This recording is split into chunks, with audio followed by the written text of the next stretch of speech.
Good morning student, मैं ममता शर्मा आदर्श बाल निकेतन उच्च माध्यमिक विद्यालय में हिंदी अध्यापिका आप सभी बच्चों का हिंदी ऑनलाइन क्लास में हार्दिक स्वागत करती हूँ। आशा है आप सभी बच्चे अपने घर पे कुशल होंगे, मंगल होंगे और अपनी पढ़ाई सुचारू रूप से कर रहे होंगे। तो स्टूडेंट, आज हम अपनी पाठ्य पुस्तक क्षितिज के काव्य खंड से पाठ 4 का अध्ययन करेंगे, जिसका नाम है कैदी और कोकिला और जिसके कवि हैं माखनलाल चतुर्वेदी। माखनलाल चतुर्वेदी का जीवन परिचय जो है वो हम पहले पढ़ लेते हैं, उसके बाद में हम कैदी और कोकिला कविता का अध्ययन करेंगे। तो सभी स्टूडेंट अपनी बुक निकाल लीजिए, हम माखनलाल चतुर्वेदी जी का परिचय पढ़ते हैं।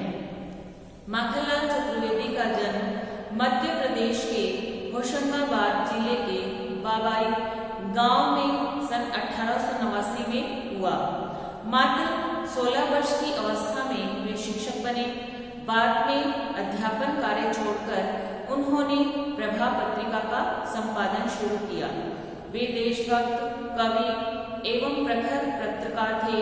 उन्होंने कर्मवीर और प्रताप का भी संपादन किया।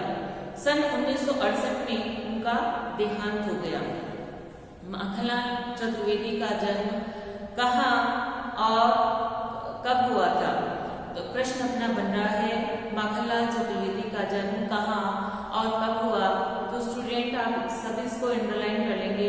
माखनलाल चतुर्वेदी का जन्म मध्य प्रदेश के होशंगाबाद जिले के बाबाई गांव में सन 1889 में हुआ। अंडरलाइन कर लेंगे इसको। 1 नंबर का प्रश्न अपना यहाँ से बन रहा है। और उन्होंने दूसरा प्रश्न अपना इस पैराग्राफ से बन रहा है कि उन्होंने माखनलाल चतुर्वेदी ने कौन सी पत्रिका का संपादन शुरू किया था? तो उन्होंने प्रभा पत्रिका का संपादन शुरू किया था। अंडरलाइन कर लीजिए इसको भी। अपना दूसरा 1 नंबर का प्रश्न यहाँ से बना है और वो एक प्रखर पत्रकार भी थे और उन्होंने कर्मवीर और प्रताप का भी संपादन किया। इसको भी अंडरलाइन कर लीजिए कि वे माखनलाल चतुर्वेदी देशभक्त, कवि एवं प्रखर पत्रकार थे और उन्होंने कर्मवीर और प्रताप का भी संपादन किया। एक प्रश्न और अपना बन रहा है कि माखनलाल चतुर्वेदी का देहांत कब हुआ था? तो माखनलाल चतुर्वेदी का देहांत सन 1968 में उनका देहांत हो गया था। अंडरलाइन कर लीजिए। 1 नंबर के प्रश्न के हिसाब से भी अपने इसमें 4 प्रश्न बन रहे हैं और परिचय आता है तब भी अपने यह पैराग्राफ काम में आएगा। हिम किरीटनी साहित्य देवता, हिम तरंगिनी, वेणुलो, गूंजे धरा उनकी प्रमुख कृतियां हैं। उन्हें पद्म भूषण एवं साहित्य अकादमी पुरस्कार से सम्मानित किया गया है। हिम किरीटनी साहित्य देवता, हिम तरंगिनी, वेणुलो, गूंजे धरा उनकी प्रमुख कृतियां हैं और उन्हें पद्म भूषण और साहित्य अकादमी पुरस्कार से भी सम्मानित किया गया था। इसको भी अंडरलाइन कर लीजिए कि माखनलाल चतुर्वेदी की प्रमुख जो कृतियां हैं वो कौन कौन सी है और उन्हें कौन से पुरस्कार से सम्मानित किया गया है। इनको भी आप अंडरलाइन करेंगे। माखनलाल चतुर्वेदी की रचनाएं राष्ट्रीय भावना से युक्त हैं। उनमें स्वतंत्रता की चेतना के साथ देश के लिए त्याग और बलिदान की भावना मिलती है। माखनलाल चतुर्वेदी हैं वो राष्ट्र भावना से युक्त हैं, उनमें राष्ट्र प्रेम भरा हुआ है और उनमें जो स्वतंत्रता की चेतना के साथ देश के लिए त्याग और बलिदान की भावना मिलती है। उनकी जो कविताएं हैं उनमें स्वतंत्रता की चेतना के साथ साथ क्या मिलता है? देश के लिए त्याग और बलिदान की भावना मिलती है। इसीलिए उन्हें एक भारतीय आत्मा कहा जाता है। इसीलिए उन्हें एक भारतीय आत्मा कहा जाता है। अपना स्टूडेंट अपना प्रश्न यहाँ से भी बन रहा है कि माखनलाल चतुर्वेदी को भारतीय आत्मा क्यों कहा जाता है? तो आप यहाँ से अंडरलाइन करेंगे कि माखनलाल चतुर्वेदी की रचनाएं राष्ट्रीय भावना से युक्त हैं और उन्हें स्वतंत्रता की चेतना के साथ साथ देश के लिए त्याग और बलिदान की भावना मिलती है। उनमें देश के लिए त्याग और बलिदान की भावना मिलती है, इसलिए उन्हें एक भारतीय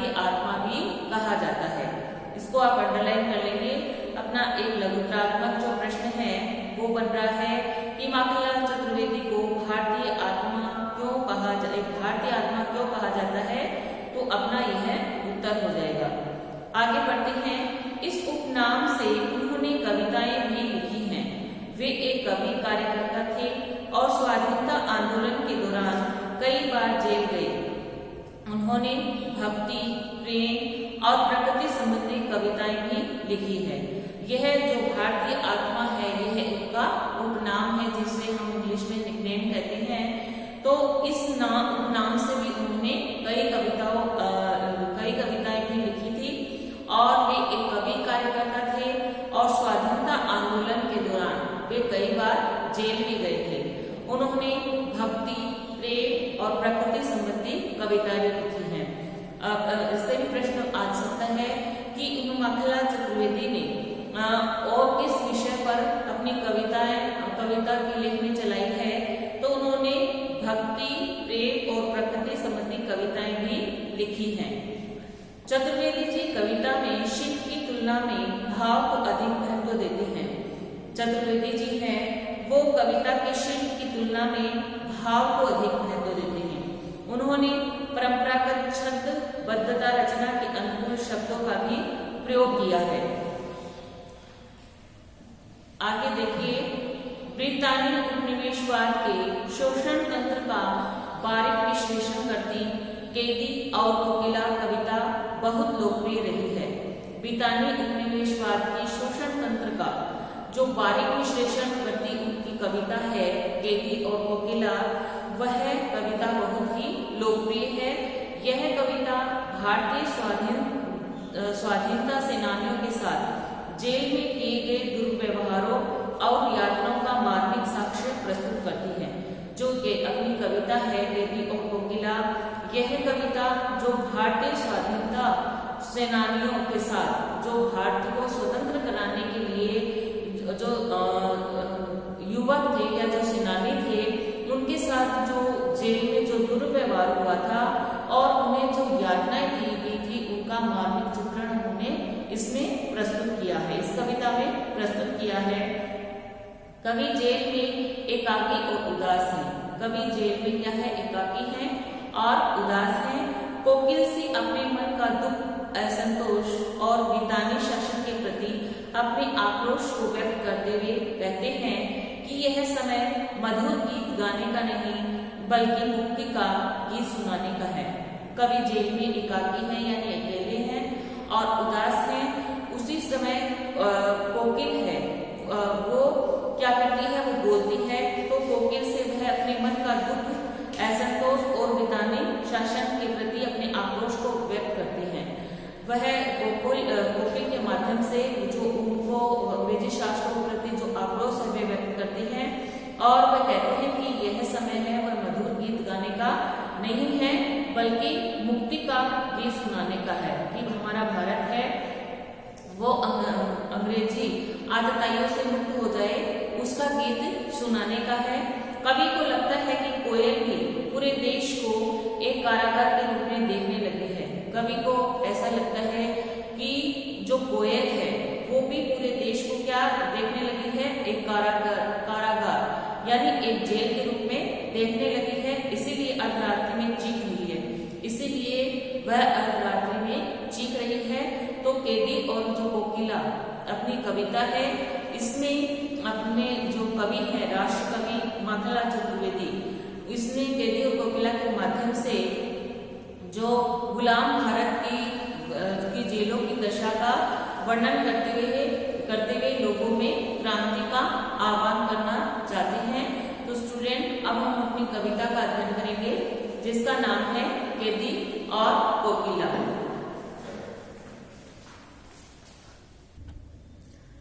क्या गाती हो, क्यों रह जाती हो, कोकिल बोलो तो, क्या लाती हो, संदेश किसका है, कोकिल बोलो तो। इसमें राष्ट्र कवि माखनलाल चतुर्वेदी है, वो कोयल को संबोधित करते हुए कहते हैं कि हे कोयल, तुम बार बार जेल के ऊपर उड़कर क्या गा रही हो, क्यों गाती हो, क्यों रह जाती हो। कि हे कोयल, तुम जेल के ऊपर उड़कर बार बार क्या गा रही हो, यानी तुम्हारे मन में ऐसी कौन सी गहरी बात है जिसे तुम कहना चाहती हो और जिसे तुम बार बार में कहते कहते रुक जाती हो, क्यों रह जाती हो, कि तुम ऐसी कौन सी बात है, ऐसी कौन सी गहरी बात है जिसे तुम कहना चाहती हो और जिसे बार बार कहते कहते रुक जाती हो। कोकिल बोलो तो, हे कोयल तुम बोलो कि तुम क्या कहना चाहती हो, क्या लाती हो संदेश किसका, कोकिल बोलो तो। क्योंकि क्या तुम मुझे कोई समाचार देना चाहती हो या किसी प्रकार का भाव है वो मेरे मन में भरना चाहती हो। तुम किसका संदेश या प्रेरणा जो संदेश, प्रेरणा का संदेश है वो लाई हो, या तुम यह प्रेरणा संदेश किस माध्यम से लाई हो। हे कोयल तुम मुझे साफ साफ बताओ, क्या लाती हो संदेश किसका, कोकिल बोलो तो। कि हे कोयल तुम यदि किसी का प्रेरणा संदेश लाई हो और तुम मुझे गा कर के वह संदेश देना चाहती हो, तो हे कोयल तुम मुझे साफ साफ समझाओ, हे कोयल तुम बोलो तो।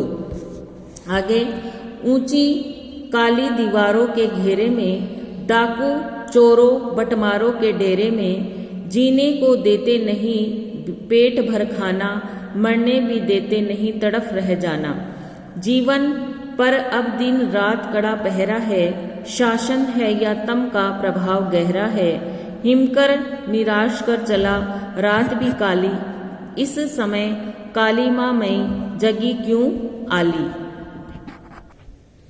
कवि मखनलाल चतुर्वेदी कहते हैं कि ऊंची काली दीवारों के घेरे में, डाकू चोरों बटमारों के डेरे में, कि वो मखनलाल चतुर्वेदी है वो यहाँ के जो कारागृह है उनकी ऊंची दीवारों और अंधेरी दीवारों के घेरे में कैदी हैं और डाकू चोरों बटमारों के डेरे में। और यहाँ डाकू चोर राहजन आदि बुरी आदतों वाले लोगों का निवास स्थान है या आवास है। जीने को देते नहीं पेट भर खाना, और लेखक हैं वह वहाँ पर रहने के लिए मजबूर हैं। उनके बीच में उनको रहना उनकी मजबूरी है। डाकू और चोरों के बीच में बटमार, यानी बटमार कौन होते हैं, जो रास्ते में जाते लोगों को लूटने वाले होते हैं, डाकू होते हैं, उनको बटमार कहा गया है। तो लेखक की ये मजबूरी है कि उनको उनके बीच में रहना पड़ते हैं। जीने को देते नहीं पेट भर खाना, और लेखक कहते हैं कि यहाँ जीवन काटने के लिए उनको पेट भरकर भोजन भी नहीं मिलता है, मरने भी देते नहीं तड़फ रह जाना। और इस स्थिति से कि वो ना तो जीने देते हैं और ना मरने देते हैं, तो जेल में होने वाली कठिनाइयों के कारण उनका मन होता है कि इतने कष्ट सहने से अच्छा है कि वह मर जाए। लेकिन वह जो सैनिक है वह उन्हें मरने भी नहीं देते हैं, तड़फ रह जाना, केवल उनको तड़फ कर रह जाना है। जीवन पर अब दिन रात कैड़ा पहरा है, शासन है या तम का प्रभाव गहरा है। तम यानी क्या होता है, अंधेरा। तो लेखक मखनलाल चतुर्वेदी कहते हैं कि जीवन पर दिन रात कड़ा पहरा है, कि यहाँ के जो सरकारी गुप्तचर हैं और सिपाही हैं वो हमेशा उन पर कड़ी नज़र रखते हैं, उन पर कड़ा पहरा देते हैं। शासन है या तम का प्रभाव गहरा है, और ऐसा लगता है कि मानो चारों ओर काली माँ का राज्य है, काली माँ का राज्य है, यानी चारों तरफ अंधेरा ही अंधेरा है, इससे बाहर निकलने का कोई रास्ता नजर नहीं आता। हिमकर निराश कर चला रात भी काली, इस समय काली माँ मैं जगी क्यों आली।